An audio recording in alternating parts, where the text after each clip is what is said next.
ఏంటమ్మా? అమ్మా, మన ఇంటికి మనం వెళ్ళబోతున్నాం. అది జరిగే పనేనా? ఆ రుద్రాని చేతుల్లోకి వెళ్లిన ఇల్లు మన చేతుల్లోకి ఎలా వస్తుంది, ఎప్పుడొస్తుంది అని ఎదురు చూస్తుంటే ఇప్పటికిప్పుడు వచ్చినట్టు అలా మాట్లాడుతున్నావేంటే? అవునమ్మా, ఇప్పుడే మాధవ్ ఫోన్ చేశాడు. మన ఇల్లు మనకొస్తుందంట. కాసేపట్లో ఆ రుద్రాని మన ఇంటి పత్రాలు తీసుకుని వచ్చేస్తుందంట. ఆ?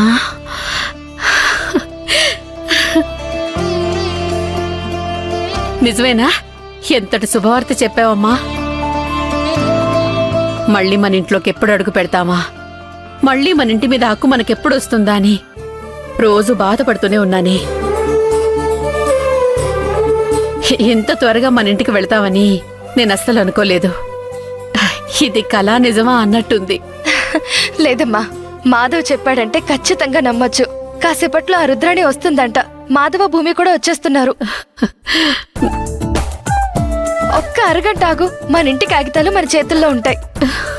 అంతకంటే ఆనందమా మహా? అసలు ఆ క్షణాల కోసమే కదే ఇన్ని రోజుల నుంచి ఎదురు చూస్తోంది.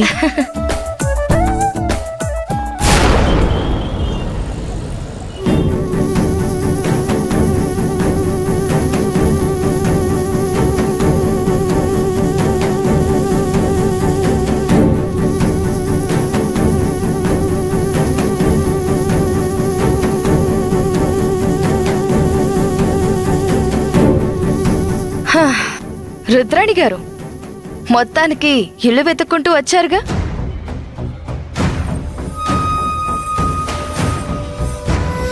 చెప్పండి రుద్రాణి గారు, సమాజ సేవకులు, సంఘ సంస్కర్తలు, కొంపలు ముంచేవాళ్ళు మీరింత దూరం వచ్చారంటే కారణం లేకుండా రారు కదా.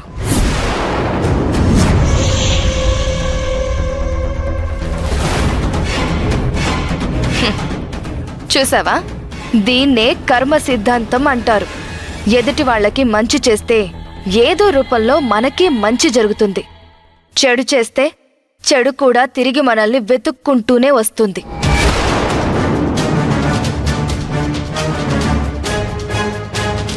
మా ఇంటికొచ్చిన ప్రతిసారి నీ అహంకారాన్ని చూపించాలని చూసావ్, అధికారాన్ని చూపించాలని చూసావ్, నీ డబ్బు బలం చూపించాలని చూసావ్. కానీ ఈరోజు నీ ఆస్తి, నీ అధికారం, నీ అహంకారం ఏదీ నిన్ను కాపాడలేకపోయింది. నువ్వెందుకొచ్చావో నాకు తెలుసు. వచ్చిన పని కానిచ్చి ఇంక బయలుదేరు.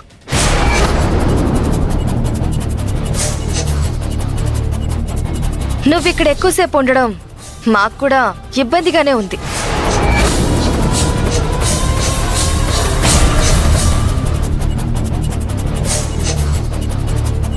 ఇదిగో మీ ఇంటి డాక్యుమెంట్స్. ఓసారి డాక్యుమెంట్స్ చూడమ్మా.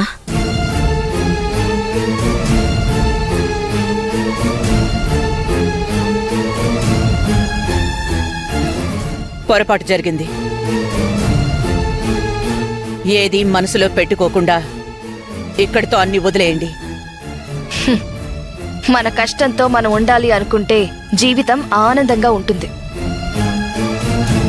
ఊరోళ్ల కష్టంతో మనం బ్రతకాలి అనుకుంటే ఇదిగో ఏదో ఒకరోజు నీకొచ్చిన పరిస్థితే మళ్ళీ వస్తుంది.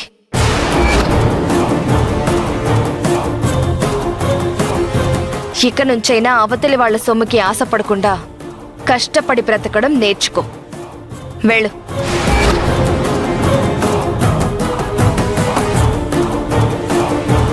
అవకాశం దొరికింది కదా అని, ఏదో కాస్త తగ్గాను కదా అని మీ ఇష్టానికి మాట్లాడకండి.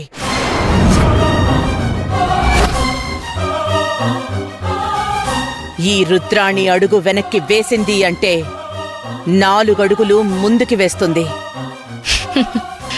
చింత చచ్చినా పులుపు చావలేదు అంటే ఇదే. నువ్వు అడుగు వెనక్కి వేసి 4 అడుగులు ముందుకు వెయ్యాలి అనుకుంటే నాకు 2 సింహాల్లాంటి తమ్ముళ్ళున్నారు.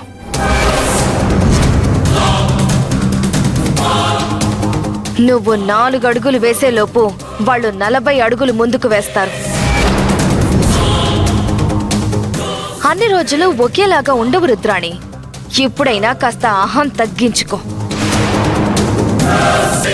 ఇప్పటి వరకు మా జోలికొచ్చింది చాలు, మమ్మల్ని ఇబ్బంది పెట్టింది కూడా చాలు. మళ్ళీ మా వైపు కన్నెత్తి చూసావంటే ఈసారి నడి రోడ్డు మీదుంటావు. జాగ్రత్త.